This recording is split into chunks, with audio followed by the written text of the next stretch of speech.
മകനെ, നിന്റെ ഹൃദയം കലങ്ങേണ്ട. ലോകം നൽകുന്നതുപോലെയല്ല ഞാൻ എൻ്റെ സമാധാനം നിനക്ക് നൽകുന്നു. ഞാൻ നിന്റെ കൂടെയുണ്ട്. അധ്വാനിക്കുന്നവരും ഭാരം ചുമക്കുന്നവരുമായുള്ളവരെ, എൻ്റെ അടുക്കൽ വരുവിൻ, ഞാൻ നിങ്ങളെ ആശ്വസിപ്പിക്കാം. നിന്റെ കണ്ണീർ ഞാൻ കാണുന്നു. കരയരുത്. നിന്റെ സങ്കടങ്ങൾ സന്തോഷമായി മാറും. എനിക്ക് അസാധ്യമായി ഒന്നുമില്ല. ഞാൻ ലോകത്തിൻ്റെ വെളിച്ചമാകുന്നു. എന്നെ അനുഗമിക്കുന്നവൻ ഇരുട്ടിൽ നടക്കില്ല, അവൻ ജീവന്റെ വെളിച്ചമുണ്ടാകും. ആകാശത്തിലെ പക്ഷികളെ നോക്കൂ. അവ വിതയ്ക്കുന്നില്ല, കൊയ്യുന്നില്ല. സ്വർഗസ്ഥനായ പിതാവ് അവയെ പോറ്റുന്നുണ്ടെങ്കിൽ നിന്നെ എത്രയധികം കരുതും. നിനക്ക് വിശ്വാസമുണ്ടെങ്കിൽ ഈ മലയോട് നീങ്ങിപ്പോകാൻ പറഞ്ഞാൽ അത് സംഭവിക്കും. വിശ്വസിക്കുന്നവന് എല്ലാം സാധ്യമാണ്. തൻ്റെ സുഹൃത്തുക്കൾക്ക് വേണ്ടി ജീവൻ നൽകുന്നതിനേക്കാൾ വലിയ സ്നേഹം മറ്റൊന്നില്ല. ഞാൻ നിന്നെ സ്നേഹിക്കുന്നു. നിന്നോട് പിണങ്ങുന്നവരോട് ക്ഷമിക്കുക. മറ്റുള്ളവരോട് ക്ഷമിക്കുമ്പോൾ നിന്റെ സ്വർഗസ്ഥനായ പിതാവ് നിന്നോടും ക്ഷമിക്കും. വിവേചനം വേണ്ട.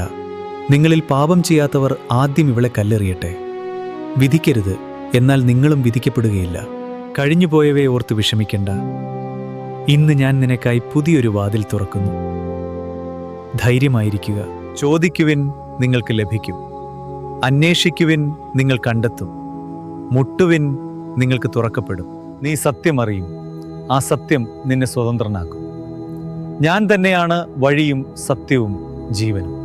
ഇന്ന് നീ തളർന്നിരിക്കാം, പക്ഷെ ഓർക്കുക, നാളത്തെ പുലരിയിൽ ഞാൻ നിനക്കായി വലിയ അത്ഭുതങ്ങൾ ഒരുക്കിയിട്ടുണ്ട്. നീ ഒറ്റയ്ക്കാണെന്ന് ഒരിക്കലും കരുതരുത്.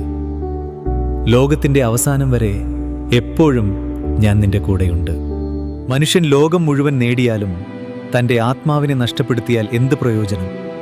നിന്റെ ഹൃദയത്തെ കാത്തു സൂക്ഷിക്കുക. ഭാരപ്പെടുന്നവർക്ക്, അധ്വാനിക്കുന്നവരും ഭാരം ചുമക്കുന്നവരുമായുള്ളവരെ, എൻ്റെ അടുക്കൽ വരുവിൻ, ഞാൻ നിങ്ങളെ ആശ്വസിപ്പിക്കാം. മകനേനർ മകളെ, നിന്റെ കണ്ണീർ ഞാൻ കാണുന്നു. നിന്റെ ദുഃഖം സന്തോഷമായി മാറുന്ന സമയം അടുത്തിരിക്കുന്നു. എന്നിൽ വിശ്വസിക്കൂ.